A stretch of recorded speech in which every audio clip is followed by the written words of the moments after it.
guys, welcome to my channel, or welcome back. If you are new, my name is Alexis and I make motherhood lifestyle type videos. I'm also a military wife, which probably brought you to this video.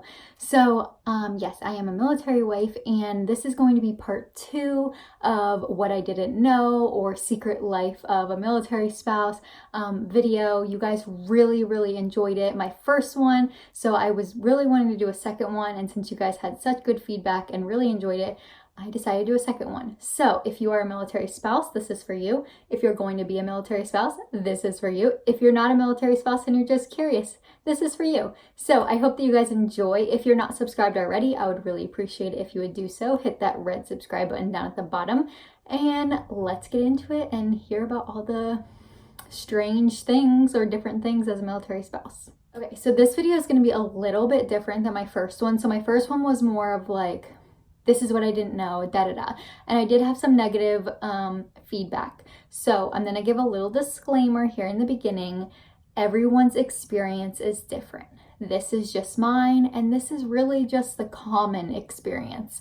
So I'm sorry if you have a different experience, and I'm really happy for you if you have a different experience, because I would want happiness for everyone. Having a better experience than me and some other of these ladies, then that's awesome. Like, I love that for you. So please don't hate in the comments. I had some people like annoyed last time, but so there's your disclaimer. But I'm gonna go on. So this one is gonna be a little different because I asked my friends over on Instagram. If you're not following me over there, it's gonna be linked down below and somewhere up on the screen. And I connect with you guys a lot better over there. So definitely head over there if you wanna get to know me better, know my family better, know when videos are coming out. Definitely head over there because I'm super active over there. So I asked my friends over on Instagram. I have a lot of military followers and spouses over there. So I asked you guys over there, and I was like, what are some things that you wish you knew? Or if you're not military, what are some assumptions that you may have for a military spouse?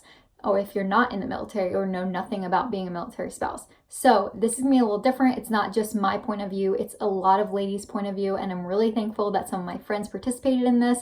So I'm gonna jump into this, and I hope you guys enjoy it. A common question is, do you get paid extra for being married in the military? And yes, you get BAH, which is basic housing allowance, and your husband or spouse I'm just gonna say husband because I have a husband of a different gender, like you're the wife and your husband is the spouse, or you're the spouse, husband watching this. This means the same thing. I'm just gonna say husband because that's my situation. But so my husband, he gets like an extra pay for food allowance like once a year, I'm sure. I'm not really sure how it works. Honestly, I don't really know. And also, another disclaimer real quick, I've only been in for 5 years, so there's tons of that stuff that I haven't learned or known or anything like that, so don't come bite my head off for that either. This is just my experience, a lot of ladies' experiences that I am friends with, so just a disclaimer for that one. Sorry, I just had to put that out there because I haven't been in for a long time and I don't know a ton of stuff, but this is what I do know and I want to share it with you guys. So yes, when you're married in the military, you get more money. That's why some people get married. It's a contract marriage is what it's called. That's why some people get married when they don't even care. Like, they're just like, I don't know. Some guy actually commented on my last video and said that him and his buddies found out that you could marry the same gender, and so they got married as friends, and so they could get BAH and get out of the barracks. So cool for you. It's just a little strange to marry your friend, but I mean, people do it. They want extra money, and that's like another way for you to get out of the barracks. And barracks is like housing for single soldiers. Do girlfriends get to live on the base? No, girlfriends do not get to live on the base. You have to be married, and that's another reason why people get married quickly, because no, girlfriends are not allowed to live on the base. You're not allowed to have a house with a girlfriend. Well, maybe if you're ranked a lot higher, you can, because when you're ranked a certain rank, you can just have a house. If you're an officer or something like that, you can just have a house, and you can be single, and then your girlfriend can live with you. But like, as for just like fresh out of basic, like coming to a base, no, your girlfriend cannot like live with you on the base. Spouses do not get to come home from a deployment for any reason. Like, you literally have to be, sometimes not even, but like pushing out a baby like the next like couple months, and then they'll be able to come home possibly, but a lot of times not even. A lot of times the husband sadly misses the birth of their children. A death in the family occasionally. It just depends on the situation, what they're doing there, and certain scenarios. But 9 times out of 10, if you have a cold and you can't take care of your kids for a week, like, no, your husband's not coming home. Your spouse isn't coming home just because of that. They cannot come home for any reason. How do we do it? So this is a super common question. How do we do it? It's kind of hard when people ask us that question because we don't even know how we do it. It's kind of just our life. This is what we decided to do. We wanted to be with our husbands or wives, spouse, and we just sacrifice things for them, and that's how we do it. We just be the best we can and do the best we can, and that's how I do it personally, and that's how a lot of spouses do it. You don't even know what you're getting into when you come into this world, and so I don't know how we do it either. Okay, so this is a funny one. I haven't experienced this one yet, but I've seen it a lot around. This is like more towards if you're living on the base. You could possibly get a citation for not trimming your weeds or pulling your weeds. Like, in a world, what world would you live in, like outside, and like someone come and yell at you? Because I mean, I guess a HOA maybe, so it's kind of like a HOA, but like, it's so weird. I never thought that you could get in trouble for not pulling your weeds. So in case you didn't know, now you know. Plans mean nothing. So gosh, I got so many messages on Instagram like saying to put this one in there. Plans mean nothing. It was in like different variations. Lots of people said it in different ways, but basically plans mean nothing. So you think you're making plans to go home for Christmas? Think again. Your husband's going for training and you didn't even know. So oh gosh, plans mean nothing. You can plan, but probably don't book a plane ticket until like the week before, maybe even the day before. So you can try to plan things, but most likely it's not going to work out, unfortunately. My husband has missed my daughter's birthday for 4 years in a row. He's only been there for the birth, which I guess is the most important part, but oh man, he has missed all her birthdays, unfortunately. And he's pretty much like not really been there the day of my birthday, or like that's silly, but it doesn't matter really. We don't care. I mean, he cares to be there for my daughter's birthday and for my birthday, but I understand, but it's more my daughter, like he wants to be there for her. So we're hoping this year, maybe, but her birthday's in June, which is like when all the big training happens during the summer, or people are PCSing and stuff like that. So it's super busy during the summer. So a lot of times kids that have summer birthdays, or wives or spouses that have summer birthdays, they will miss their birthday because that's when a lot of training goes down. So the commissary ain't it for the produce. My gosh, I got a lot of people messaging me or commenting on my last video saying like, I'm sorry you had such a bad experience with your commissary. My commissary is so-and-so better. But that's awesome. Like, I think I would love to have a great commissary, but oh my gosh, at least ours here at Fort Benning, the produce is just not it. Like, it spoils in like literally a day. I'll get strawberries and the next day they'll have like white mold on them, and I look at them before like I'll buy them. So I don't know what's going on with them. They just like do not have the best produce. I'll buy most of my groceries there, and then I'll head over to Publix and I will get my produce there and pay the extra like $2, because you're going to be paying for it in the end, because you're going to go buy produce and then the next day or like next 2 days it's going to be old and you're going to have to buy it again. So I'd rather spend the extra money on the produce at another store because I know it's going to be good for a little bit longer. Okay, making a house a home. So if you just saw my last video, then you saw that I just redid my bathroom and my master bathroom right here behind me. And if you haven't seen that, I will have it in the cards above and link below. But oh man, making a house a home. So some people may say that they're moving in like 2 years, 4 years, who knows? Why even put up the decorations? After your first home, you're just like, oh my gosh, I just did this. Why would I do it again? And so sometimes I've moved. I lived in Colorado before here, if you didn't know, a little backstory. And now we live in Georgia. And so we lived in Colorado for 3 years, and sadly we moved every year for 3 years. So unfortunately, we didn't know things. Also, we lived in a little apartment, and then I got pregnant with my daughter, and we moved to a home, a bigger, like a house, off the base. These were both off the base. And then the following year, the people who owned the house wanted to bring the rent up, so we moved onto the base in Colorado. So we moved 3 years, 3 times. So by the third home, I was not decorating. Oh my gosh, I wish I was filming then, but it was just not. I tried a little, but I just didn't care. It was so crammed and small, and I just hated that house. But I just didn't decorate it, and I didn't make it a house. I didn't make that house my home. So you can take it as you go, but this home we didn't make the mistake to move every year. We've lived here for 3 years. I'm so happy to live here for 3 years.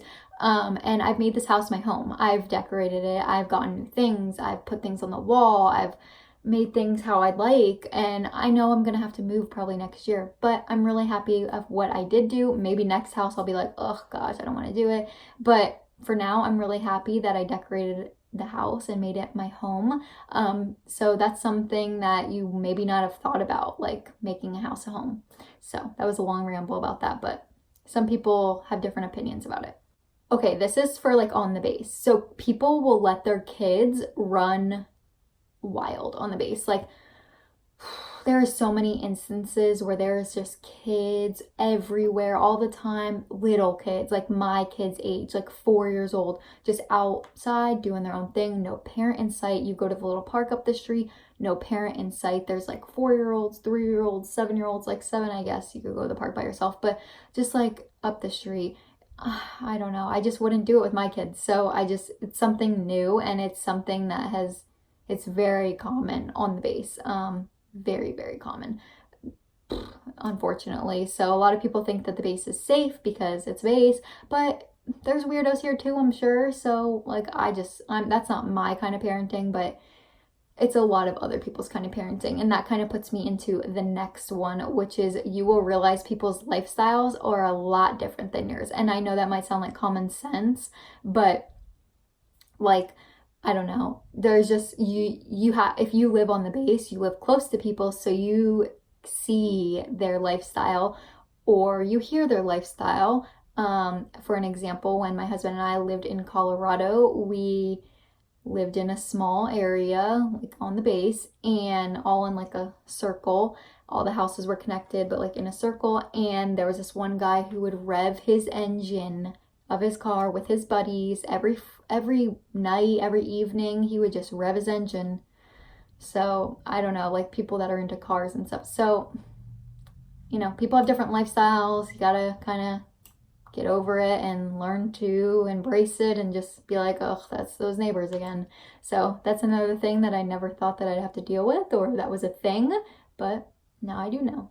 So your ID card. Your ID card is your bestie, your best friend. Never lose it. Never get rid of it. On the military base, you need your ID card for everything. You need it to get into the base. You need it to grocery shop. You need it to get anything at the PX, which is like the little mini mall. You need it for the hospital. You need it for everything. So speaking of the ID card and for the hospital, that's another thing. When you if you were a civilian for a while before you were military, you would realize that you needed an insurance card and all that stuff for the hospital when you went and took your kid to the doctor, But then if you didn't know, when you get out, you'll need insurance card and all that stuff when you get out. But as a military personnel, you don't need ID card, or you don't need insurance card. You don't need paperwork. Like when I went to the hospital, like to have my kids, there was no bringing paperwork. There was no bringing a like card for insurance. Like, no, I had my ID card and that was it. So it's kind of weird. Like, it's everything, the ID card. And then when you get out, you'll be like shell shocked, like, what? I need paperwork and all this, like, what the heck? I didn't ever need this before. So if I ever go to like a civilian place, I I don't, like, when I was pregnant with my son, I kind of went into preterm labor when I was in Florida, or something was going on with me. I had a stomach bug and I was like contracting, and I had to go to a hospital, and they were like, can we see your insurance card? And I was like, I have a military ID card. So, yeah, it's kind of weird, but your military ID is everything. Okay, this kind of goes with don't make plans. The military comes first. So no matter what at all, the military comes first. So you think you have a great hot date with your husband that night. No, sorry. He's got to go in because one of his guys were messing around and got a DUI, or someone is stuck at a bar, or someone is, gosh, fighting with someone, or whatever. They got to do CQ, which is like a night duty thing. So no, the military comes first, always, sadly. Like I said, my husband hasn't been there for my daughter's birthday. Military comes first. That's their job. It's not a 9 to 5. It is a round the clock, on call when they need you. Say they couldn't find like some kind of supply or something, like when they're doing inventory. Guys got to stay there until they find it. If they don't find it, you're there all night. So military comes first, unfortunately, in this life. This is something that someone else said, and I know people like killed me over it, video before this, but the healthcare is not the best. And there is different experiences with this, but I personally haven't had horrible experience with the healthcare, but I know a lot of people do have bad experience with it, and it's just not the best. This is another thing someone mentioned. Making friends is so hard, and I mentioned this in my last video. I'll have that video link below. But yeah, making friends is really hard. You would think it'd be easy. Like I said in my last video, people are so close. Like, you think it'd be easy, but people are different, and they come from all different walks of life and so many different places, and families and all this stuff. So it's really hard making friends, finding people that you click with, finding people that you can relate with, and stuff like that. So can be really hard finding friends. I don't have a lot of friends. I probably have like two friends, if that. So like military wise. So yeah. Something someone else mentioned, if wives don't like you, they will drag your name, basically. I haven't experienced this, but also I'm not friends with a lot of people, so I don't know, maybe that's why, but I just have never experienced this. But I've heard of this experience, like I've watched it happen, I've seen it happen, I've heard it happen. I mean, it's not just with the wives, it's with the husbands too. Like, I'll hear it from my husband, not that he's talking crap, but he'll be like, so and so is like talking about so and so. And so yeah, if you're not liked, like, it's like high school, like drama, like, I don't know. It's sad because they're supposed to be grown-ups. So some of the people, and that's another thing in here, that military spouses or wives or whatever act like children. And yes, some of them do. Some of them are catty. Some of them don't have anything better to do. Some of them are just married to their spouses because the extra money. And so that's why they're acting like children, because they don't care. They're not really there for what you're probably there for, which is to support your husband.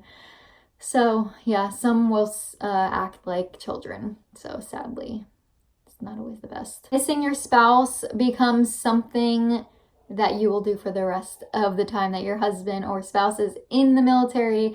Missing them is super normal, and don't stress about it. You can miss them just at a training event. You can miss them while they're deployed, obviously. You can miss them while they're just at CQ, which is like a thing that they have to do 24 hours, a guard shift thing. You can miss them no matter what, and you will miss them for the rest of their career because they're constantly gone. So, that's something someone else wrote into me, and I love that, because you will miss them. You can miss them and you will miss them, and it's normal to miss them no matter what. So that's pretty much it. I hope that you guys enjoyed this video. Please don't forget to give it a big thumbs up if you did enjoy. I'm sorry if you disagreed with some of the things. If you really enjoyed this video, maybe I'll make a part 3, but I need your guys' help with that because I can't think of anything else. I need your guys' help. So leave it down in the comments, or DM me over on Instagram. I'll have that link below too. And I hope you guys got some entertainment out of this. This isn't meant to be anything serious. This is just my experience and my thoughts. So I hope you guys enjoyed, and I'll see you guys next time. Don't forget to subscribe because I would love to have you, okay? All right, bye.